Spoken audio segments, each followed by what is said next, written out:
السلام علیکم ورحمۃ اللہ وبرکاتہ۔ حکیم جاوید اقبال ہر بل اس چینل کی طرف سے آپ کی خدمت میں حاضر ہے۔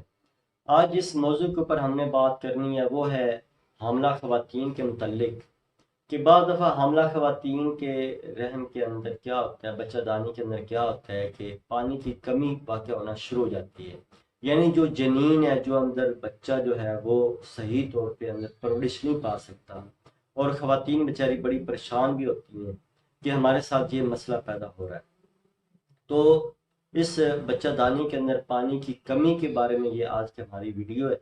تو ویڈیو کو شروع سے لے کر آخر تک آپ نے لازمی سننا ہے، انشاءاللہ آپ کو فائدہ ہی ہوگا۔ تو ویڈیو میں مزید آگے جانے سے پہلے درود پاک نبی مہربان حضرت محمد مصطفیٰ صلی اللہ علیہ وآلہ وسلم پہ میں بھی پڑھتا ہوں، آپ بھی پڑھیں۔ اللہم صلی علی محمد عبدک و رسولک و صلی علی جمیع المؤمنین والمؤمنات والمسلمین والمسلمات۔ جیسا کہ میں نے آج کا موضوع آپ کے سامنے گوش گزار کیا ہے کہ حاملہ خواتین کے اندر، بچہ دانی کے اندر پانی کی کمی کیوں واقع ہوتی ہے، اس میں کیا سبب بنتے ہیں جس کی وجہ سے یہ پانی کی کمی واقع ہونا شروع ہو جاتی ہے، اس کا جاننا بھی ہمارے لیے انتہائی ضروری ہے۔ کیونکہ خواتین کو جب ان معاملات کی آگاہی ہوگی تو وہ ان تمام چیزوں سے اوائڈ بھی کریں گی، پرہیز بھی کریں گی، تو انشاءاللہ ان کا بچہ جو ہے وہ صحیح طور پہ اپنے 9 ماہ پرورش پائے گا۔ یعنی بچہ دانی جو ہے اس کے اندر کوئی ایسا مسئلہ، کوئی ایسا ایشو، کوئی ایسی پانی کی کمی انشاءاللہ واقع نہیں ہوگی۔ تو بنیادی طور پہ جتنی گرم اور محرک غذائیں ہیں، جتنی خشک غذائیں ہیں، ان سے آپ لوگوں نے اوائڈ کرنا ہے۔ یعنی خواتین، میری ماؤں بہنوں سے یہ التجا ہے کہ ان کو میں یہ ایڈوائز کر رہا ہوں، درخواست کر رہا ہوں کہ آپ نے کیا کرنا ہے کہ جتنی گرم اور خشک چیزیں ہیں ان سے آپ نے مکمل طور پر پرہیز کرنا ہے۔ اگر کوئی خاتون کسی بھی قسم کی کوئی انگلش میڈیسن استعمال کر رہی ہے، تو اگر کوئی پیچیدہ ایسا مرض اندر موجود ہے تو پھر تو وہ ان ادویات کا استعمال کرے، ورنہ بالکل ادویات استعمال کرنے کی بھی ضرورت نہیں ہے۔ کسی بھی قسم کا کوئی ملٹی وٹامن جو کہ ڈاکٹرز لکھتے ہیں، کسی بھی قسم کا کوئی ملٹی وٹامن، کوئی بھی طاقت والی ادویات استعمال کرنے کی ضرورت نہیں ہے۔ ہوتا کیا ہے کہ یہ دوائیں جو ہوتی ہیں یہ گرم اور خشک ہوتی ہیں، یہ آہستہ آہستہ کیا کرتی ہیں کہ یہ اندر سے بچہ دانی کے اندر سے جو پانی، جو لیکوڈ جس میں بچہ تیرتا ہے، اس کو آہستہ آہستہ خشک کرنا شروع کر دیتے ہیں، جس کی وجہ سے کیا ہوتا ہے کہ بچہ اس میں صحیح طور پہ تیر نہیں سکتا۔ تو وہ خواتین بیچاری بڑی پریشان ہوتی ہیں، مختلف ڈاکٹروں کے پاس دوڑتی ہیں کہ جی ہمارے ساتھ یہ والا ایشو پیدا ہو رہا ہے، بلکہ ڈاکٹر ڈراتے ہیں کہ یہ آپ کو یہ والا ایشو پیدا ہو رہا ہے تو اب آپ نے یہ کرنا ہے، وہ کرنا ہے، فلاں فلاں آپ ادویات آپ نے استعمال کرنی ہے۔ تو برائے مہربانی آپ نے پہلے ان چیزوں سے اوائڈ کریں، تو تاکہ یہ آپ کے ساتھ یہ ایشو، یہ مسئلہ آپ کے ساتھ پیدا ہو ہی نہ۔ تو دوسری جو بات جو میں نے آپ کو بتائی کہ جتنی گرم اور خشک غذائیں، ان سے آپ نے مکمل طور پر پرہیز کرنا ہے۔ جیسے کہ یہ خاص طور پر مرغی کا گوشت ہے، یا پکوڑے سموسے، تلی ہوئی چیزیں ہیں، یا ایسی جو غذائیں، جو مختلف قسم کی دالیں جو خشک جو ہیں، ان سے آپ نے مکمل طور پر پرہیز کرنا ہے۔ تو انشاءاللہ یہ ایسا ایسا یہ آپ کا مسئلہ ختم ہو جائے گا، انشاءاللہ اندر لیکوڈ جو ہے وہ پوری مقدار میں پیدا ہونا شروع ہو جائے گا۔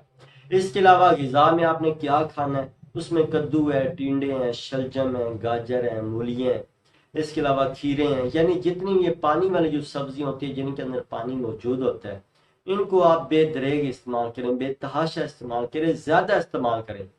بلکہ یہ ہلکی کالی مرچ ڈال کے آپ اس کو ہلکا جو ہے یہ پانی میں ابال کے آپ اس کو ڈیلی روٹین میں کھانا شروع کر دیں۔ خاص طور پہ کدو جو ہے، خاص طور پہ ٹینڈے جو ہیں، خاص طور پہ جو کھیرے ہیں، ان کو آپ روزمرہ استعمال کریں۔ اس کے علاوہ فروٹس جو ہیں ان کا آپ استعمال ریگولر کریں۔ یعنی اس میں خاص طور پہ یہ آگے کنو آنے والا ہے، کنو کا استعمال بے تحاشا کریں۔ اس کے علاوہ خوبانی ہے، آڑو ہے، اس کا استعمال زیادہ رکھیں۔ اس کے علاوہ کیلے کا ملک شیک بنا کر آپ زیادہ مقدار میں پئیں۔ یعنی اس طرح کی جو ترتیب کے ساتھ اگر آپ غذائیں کھائیں گے، مختلف قسم کے فروٹس کا آپ استعمال کریں گے، تو انشاءاللہ یہ آہستہ آہستہ یہ آپ کی جو پانی کمی یہ انشاءاللہ دور ہونا شروع ہو جائے گی۔ اس کے علاوہ یہ فریش جوسز جو ہیں، بازاری جوسز نہیں پینے، فریش جوسز جو ہیں یہ آپ بنا کر ڈیلی روٹین میں پئیں۔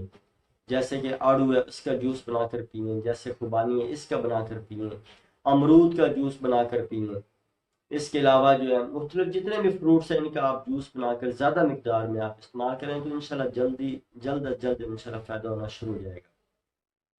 تو ان تمام چیزوں کو مد نظر رکھیں تو انشاءاللہ یہ آپ کے جسم کے اندر سے جتنی ایسی پانی کی کمی ہے، رطوبت کی کمی ہے، وہ انشاءاللہ ایسے ایسے پوری ہونا شروع ہو جائے گی۔ اس کے علاوہ جیسے کہ میں نے پچھلی ویڈیو میں بھی بتایا تھا کہ آپ نے یہ ناریل جو ہے، ناریل کا جو پانی ہے یہ انشاءاللہ اس میں بہترین کردار ادا کرتا ہے۔ اس طرح جو انڈے کا جو پانی ہے وہ بھی اس میں بہترین کردار ادا کرتا ہے۔ تو آپ ان دونوں چیزوں کا میزہ بنا کے آپ اکٹھا بھی آپ استعمال کر سکتے ہیں، علیحدہ علیحدہ بھی آپ اس کو استعمال کر سکتے ہیں۔